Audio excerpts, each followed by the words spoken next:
So what's up people, ni Jado creator nk'ibisanzwe. So mbere yuko ku buryo dushobora kureba amanota yacu, ko hari abantu bansabye gukora iyi tutorial ubu buryo nyine bwo kureba amanota. Hari abantu bitari gukunda, rero iyi ni easy process kugira ngo bikunde. So before yuko dutangirana, ndagushishikariza gukora subscribe niba utarakora subscribe kuri iyi channel.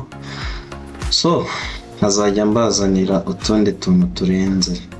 So tudatinze rero turahita tujya aha kuri Google Chrome. Nkuko mubibona nahoze ndi gukoresha internet, twandikemo Nesa.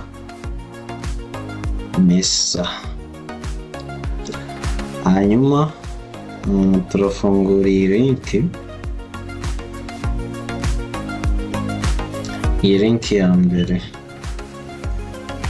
Ikindi kintu ugomba kumenya, ugomba kumakinga sure ko ufite internet iri kwihuta.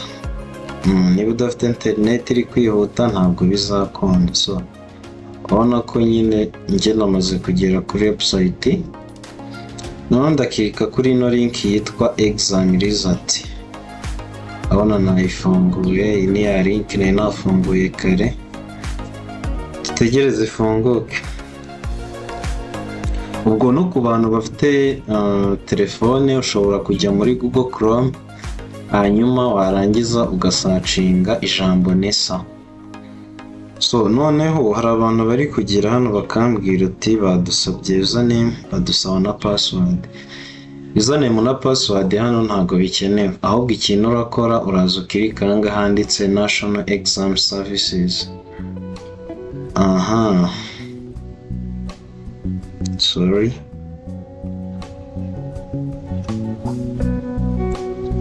So reka twongere dukore refresh.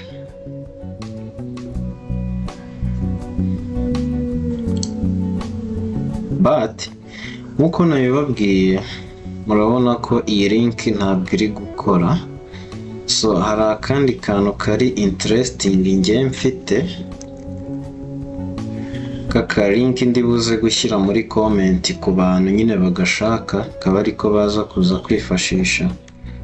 Na aka link kagizwe n'ino IP address, akaba ariko abantu benshi turi gukoresha kugira ngo turebe amanota. Kuko ahangaha urabona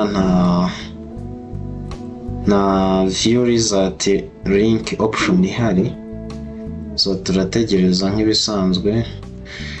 Please make sure ko ufite internet iri kwihuta. Besides, n'ubu udafite internet iri kwihuta ntabwo uzabasha kuviewinga amanota y'umuntu cyangwa se amanota yawe. So uko mubibona, iyi ni website ya Nesa. Urabona nanjye internet yanjye iri kugenda gakeya, ariko nyine turategereza.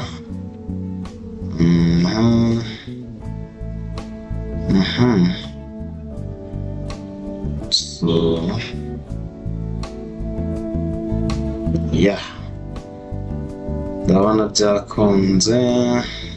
So nk'ibisanzwe urakirika kuri National Exam Services, hanyuma nurangiza ukirike kuri check results.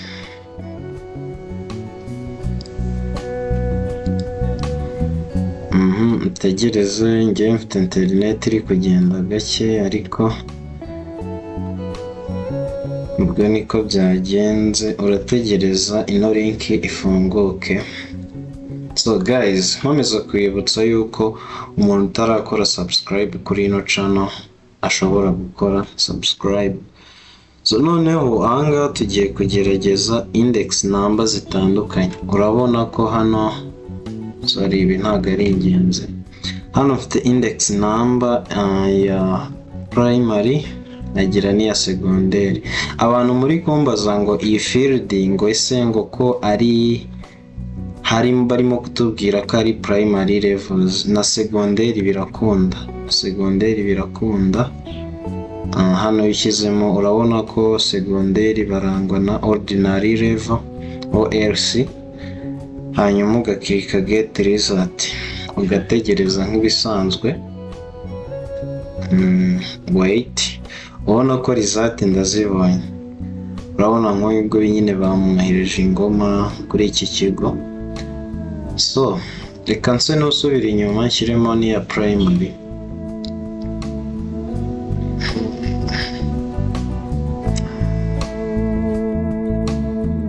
Bigiye kudufata umwanya munini, ariko guys, wenda ahangaha icyo navuga ni ukuvuga ngo link nayibahaye iri muri comment. Please make sure ko wayifunguwe, ikindi ukamakinga sure ko ufite internet iri kwihuta. Byari ibyo by'uyu munsi. Niba utarakora subscribe, please make sure you subscribe to my channel, ku buryo n'ubutaha nzazana content nyine zihumura. So byari ibyo ngibyo.